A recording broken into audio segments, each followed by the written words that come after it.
Hello నమస్తే welcome to my channel say something. మిత్రులందరికీ శుభోదయం. స్క్రీన్ మీద చూస్తున్నారు కదా, పొద్దున్నే బంగాళాదుంపలతో వచ్చేమంటే మాత్రం విచిత్రంగా చూడకండి. ఎందుకంటే ఇంటర్నేషనల్ పొటాటో డే ఇవాళ. దాదాపు నిజం చెప్పుకోవాలంటే ఒక గొప్ప విషయం అని చెప్పచ్చు.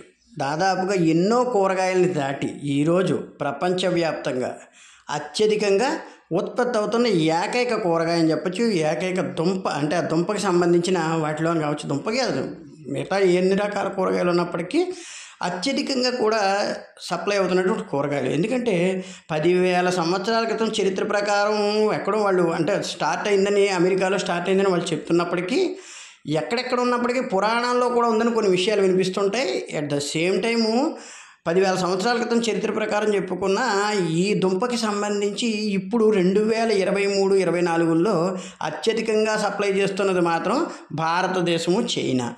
దుంపలు మొదలుపెట్టింది ఒకళ్ళు, చివరిలో ఉత్పత్తిని పెంచింది మరొకరు. ఆ విధంగా చూసుకుంటే భారతదేశం ప్రతి విషయంలోనూ కూడా అగ్రగామిగానే ఉంటుంది. చాలామంది అంటారు, ఇది గుర్తుంచుకోండి, అభివృద్ధి చెందుతున్న దేశం మాత్రమే.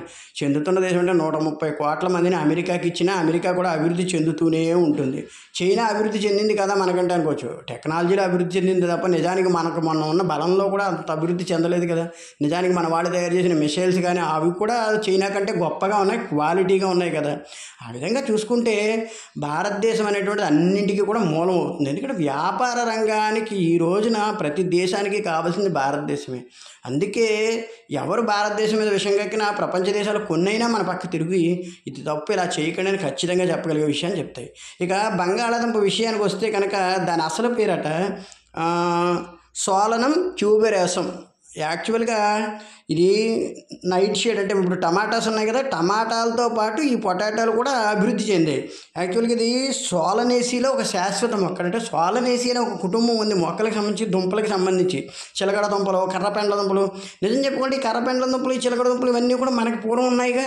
అంటే ఇతరత్ర దేశాల్లో నాగరికత ఇంప్రూవ్ అవ్వడానికి ముందే మన దేశంలో ఉన్నాయి. అయితే తర్వాత రాను వీటి చరిత్రను ఎవరు పట్టించుకోకపోవడం వల్ల, అంటే కూరగాయ అనేది మన నిత్య జీవితంలో భాగం కాబట్టి పూర్వం నుంచి ఎప్పటి నుంచో తరతరాలు పురాణాల నుంచి కూడా కూరగాయలు ఉన్నాయి కాబట్టి వాటి గురించి హిస్టరీ గురించి రాయాల్సిన అవసరం అని ఉందా లేదా అని అనుకునే కంటే దాని గురించి ఈ రోజున ఫారెన్ వాళ్ళు రీసెర్చ్ చేసి మా దగ్గర ఎలా ఉందని వాళ్ళు పేటెంట్లు తీసుకుంటున్నారు. ఏదో సినిమాలో చెప్పినట్టు, సూర్య గారి సినిమాలో చెప్తారు, పసుపుని అమెరికా పేటెంట్ హక్కుగా తీసుకుంది. వాళ్ళు పేటెంట్ హక్కుగా ముందరే తీసుకుంటారు. ఎందుకంటే ఇలా ఉండడం వల్ల మాది అని చెప్పుకునే గర్వం ఉంటుంది. నిజానికి పసుపు అవన్నీ ఎప్పుడో మన పురాణాల్లో ఎక్కడో రాముల వారి కాలం నుంచి, వేద కాలాల నుంచి ఉన్నాయి, కృతయుగాల నుంచి, త్రేతాయుగాల నుంచి ఉన్నవి.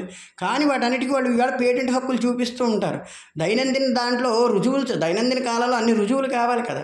అలా చూసుకుంటే అనమాట. ఈ విధంగా చిలకడ దుంప జాతికి చెందినటువంటి, అలాగే ఇంకా ఇతరత్ర దుంపల జాతికి చెందినటువంటి టమాటాతో పాటు ఈక్వల్ అయినటువంటి దుంపటే టమాటా కూడా. అంటే 10,000 సంవత్సరాల క్రితం నుంచి టమాటా కూడా పండుతుంది అనమాట. ఆ విధంగా చూసుకుంటే కనుక మనకి ఫోటోలో ఒక కలర్స్ కనబడుతున్నాయి కదా. యాక్చువల్గా 5,000 రకాల దుంపలు ఉన్నాయట. బంగాళాదుంపలు మాత్రమే ప్రత్యేకంగా కలర్స్ అని కానీ రకరకాలని కానీ అవన్నీ కూడాను. అది చెప్పుకుంటే చాలా పెద్ద చరిత్ర అవుతుంది.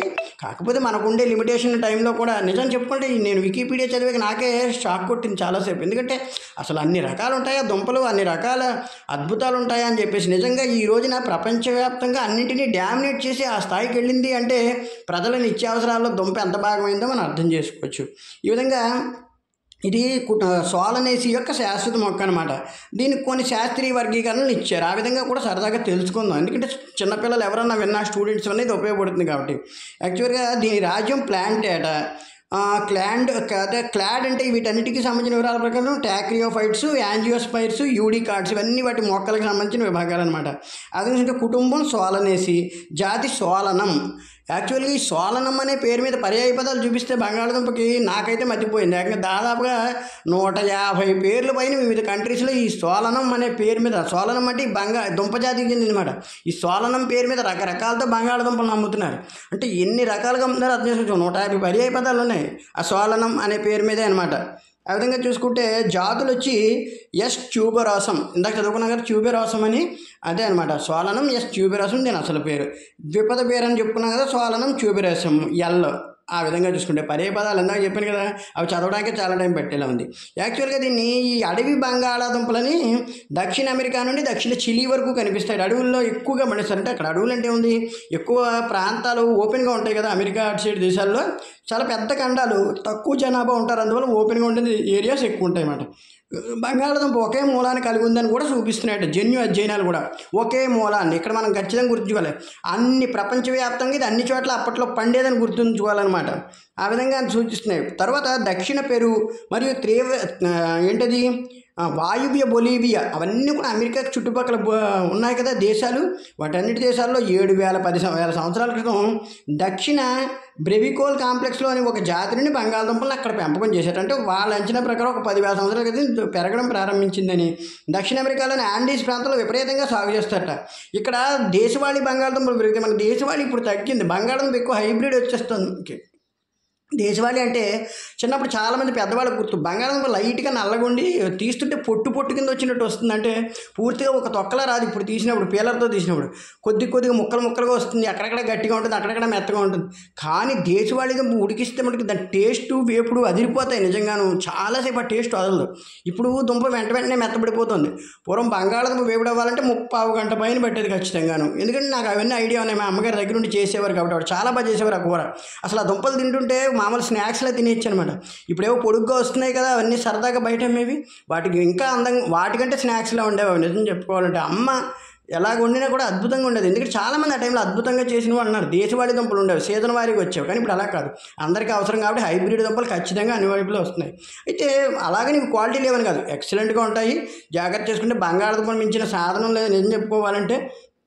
ఈ విధంగా చూసుకుంటే ప్రపంచోత్పత్తి అయితే ఐరోపాలో ముఖ్యమైన పంటగా ఇది పెరిగింది అప్పటి నుంచి. ఇక్కడ తలసరుత్పత్తి ప్రపంచంలోనే అత్యధికంగా ఉండేదిట. అయితే 21వ శతాబ్దంలో ఉత్పత్తిలో అత్యంత వేగవంతమైన విస్తరణ దక్షిణ మరియు తూర్పు ఆసియాలో జరిగింది. 2023 నాటికి మా భారతదేశం మరియు చైనా ప్రపంచోత్పత్తిలో ముందున్నాయి.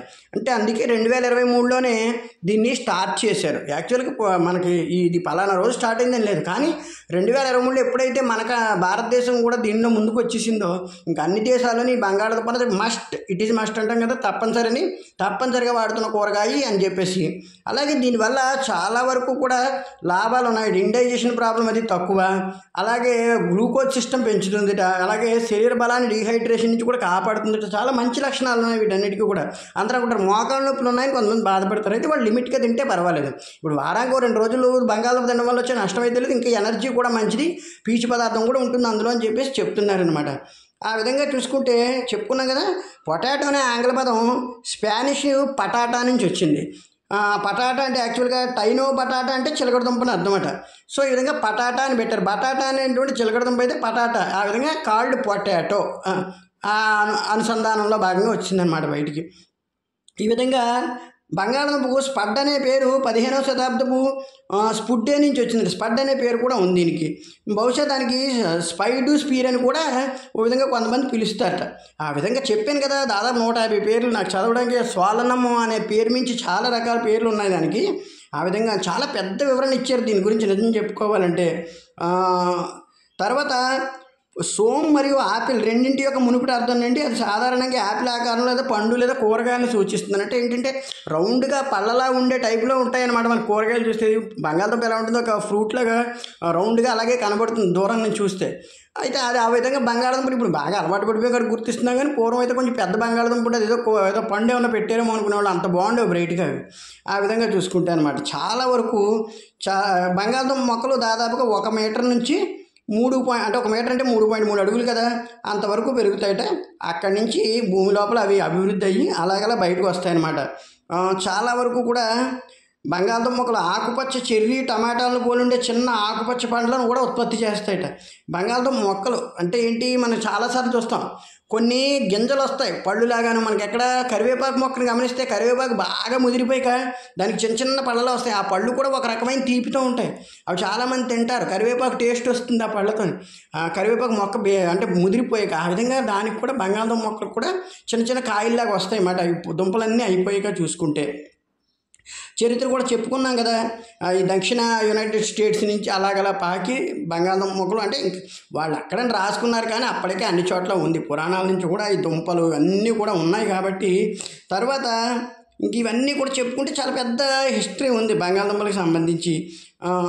తర్వాత ఏమో లాభాలు కూడా ఉన్నాయి, విష ప్రభావం కూడా ఉంది. అంటే దుంపని ఎక్కువ శాతం బాగా అది పాడేదాకా లేదా తొక్క బాగా నల్లబడిపోయి అదో రకంగా అయిపోయేదాకా ఉంచిన దుంపను వాడకూడదు, ఎప్పటికప్పుడు ఫ్రెష్గా వాడుకోవాలని వాళ్ళు సూచిస్తున్నారు. ఆ విధంగా వాడుకోవడం వల్ల కొద్దిపాటి విష ప్రభావం తగ్గుతుందని. ఉపయోగాలు చాలా వంటకాల్లో, ఎక్కువగా పెరూవియన్ వంటకాల్లో, అంటే పెరుగు దక్షిణ పెరుగు అది అన్నాం కదా, సహజంగానే అన్నింటిలోనూ కూడా చాలా వరకు బంగాళదుంప ఉపయోగిస్తారు వాళ్ళు. తర్వాత చునో మరియు పెరియు, అదే ఉత్తర బొలీవియాలోని క్వెడువా అవన్నీ ఏరియాల్లో కూడా చాలా బాగా పెంచుతారు దీన్ని. ఎవరిని? ఈ బంగాళదుంపని వాళ్ళు ఎక్కువగా వాడతారనమాట. ఆ విధంగా చూసుకుంటే ఉపయోగాలు విపరీతం చెప్పుకున్నాం కదా. మధుమేహానికి కూడా కంట్రోల్లో ఉంచుతుంది దాదాపుగా అని చెప్పేసి చెప్తున్నారు కొన్ని బంగాళదుంపలు. అయితే మన దగ్గర ఉండే బంగాళదుంప మరి మధుమేహాన్ని ఎంతవరకు కంట్రోల్కి ఉపయోగపడుతుందో తెలియదు, కానీ మధుమేహం కంట్రోల్ కూడా బంగాళదుంప మంచిదే అని చెప్పేసి చెప్తున్నారు. మరియు తరువాత అనేక రకాల పోలాండ్ అటు సైడ్ అయితే ప్రత్యేక రుచిగా భావిస్తారు ఏకంగా బంగాళదుంప. దాన్ని ప్రత్యేకంగా అనేక రకాల సలాడ్లు చేస్తారు, కొన్ని చోట్ల పిండిగా చేసి సలాడ్లుగా చేస్తారట. బంగాళదుంప కొన్నిసార్లు వాడ్కా, పొయిటిన్, ఆక్వానిట్ మరియు బ్రాండ్విన్ వంటి ఆల్కహాలిక్ కూడా వాడతారు. అంటే బంగాళదుంపలో తెలియని ఆల్కహాలిక్ పవర్ కూడా ఉందన్నమాట. అంటే ఏంటి చెప్పుకున్నాం కదా ఇందాక, డీహైడ్రేషన్ పోతుందని. ఇప్పుడు డ్రింక్ తాగుదాం అనుకోండి, ఎక్కడైనా బాగా నీరసంగా అనిపిస్తే ఒక డ్రింక్ తాగుతాం, థమ్స్అప్ కానీ లేకపోతే ఏదైనా స్ప్రైట్ సంథింగ్. అంటే కొంచెం అందులో యాంటాసిడ్స్ ఉంటాయి. ఈ విధంగా యాంటాసిడ్స్ ఉంటాయి అన్నమాట బంగాళదుంపలు, అతను చెప్పేది. ఆ యాంటాసిడ్స్ నిల్వలు కొంచెం ఎక్కువే ఉంటాయి బంగాళదుంపలు, అందువల్ల వాటిలో కూడా వాడతారట. పశువులకు మేతగా ఉపయోగిస్తారు, వాటిని సైలేజ్గా తయారు చేయవచ్చు. వీటిని వాడడానికి ముందు కొన్ని నెలలు నిల్వ చేయవచ్చు బంగాళదుంపలు. మనకి సాధారణంగా బంగాళదుంప బాగా గాలి తగలకపోతే పాడవుతుంది, కానీ గాలి తగిలే ప్లేస్లో సంచుల్లో ఉంచుతారు కదా మార్కెట్లో. అలా పాడవకుండా 10 రోజులు 20 రోజులు కూడా ఉంటాయి, 3 నెలల ముందు కూడా నిల్వ చేయొచ్చుట. ఆ విధంగా చూసుకుంటే పిండిని ఆహార పరిశ్రమలో సూపులు మరియు సాసులకు వాడతారు బంగాళదుంప పిండిని. సాధారణంగా మొక్కల పరిశోధనలో ఉపయోగిస్తారట. స్థిరమైన పరేంసమ కణజాలం యొక్క క్లోనల్ స్వభావం మరియు తక్కువ జీవక్రియ కార్యకలాపాలు అని చెప్పేసి వాటన్నిటికీ సంబంధించి ప్రక్రియ చేస్తారనమాట. అంటే బంగాళదుంప మీద చేసే ప్రయోగాలు ప్రతి కూరగాయ మీద కూడా చేస్తుంటారు. అలా నిల్వ ఉంటాయా లేదా, అలా జరుగుతాయా లేదా, బంగాళదుంపకు ఉండే లక్షణాలు వీటికి ఎందుకు లేవు, ఇవి త్వరగా ఎందుకు పాడవుతున్నాయి, బంగాళదుంపకు ఉండే జీవ పదార్థం ఏంటని చిలకడ దుంపలకు కానీ బంగాళదుంపలు కానీ దుంప పదార్థం అనేది ఎక్కువసేపు నిలబడుతుంది కదా. సాంస్కృతిక ప్రాముఖ్యత కూడా ఉంది దీనికి. అలాగే నిలబడుతుందని చెప్పుకున్నాం కదా. ఈ సాంస్కృతిక ప్రాముఖ్యత ప్రత్యేకత ఏంటంటే పురాణాల్లో వాళ్ళ గ్రీకు పురాణాల ప్రకారం, అంటే పాత పురాణాల ప్రకారం, ఈక్వైస్ పురాణాల ప్రకారం భూమి 2 కవల పిల్లల్ని కందిట. కన్న తర్వాత వాళ్ళిద్దరూ దేవతలు అయ్యారని, ఆ తర్వాత ఈవిడ కిందకి వెళ్ళాక ఆవిడ భూమిలోంచి తెలియకుండా ఆవిడ పాదాల నుంచి ఒక దుంపలు ఉద్భవించేట. ఆ దుంపల్లో ఒకటి బంగాళదుంపని వాళ్ళు నమ్ముతారు. ఎంతో గొప్ప చరిత్ర కదా. సరదాగా వాళ్ళు చేసుకు తినేయండి. Be enjoy. Thank you very much. Please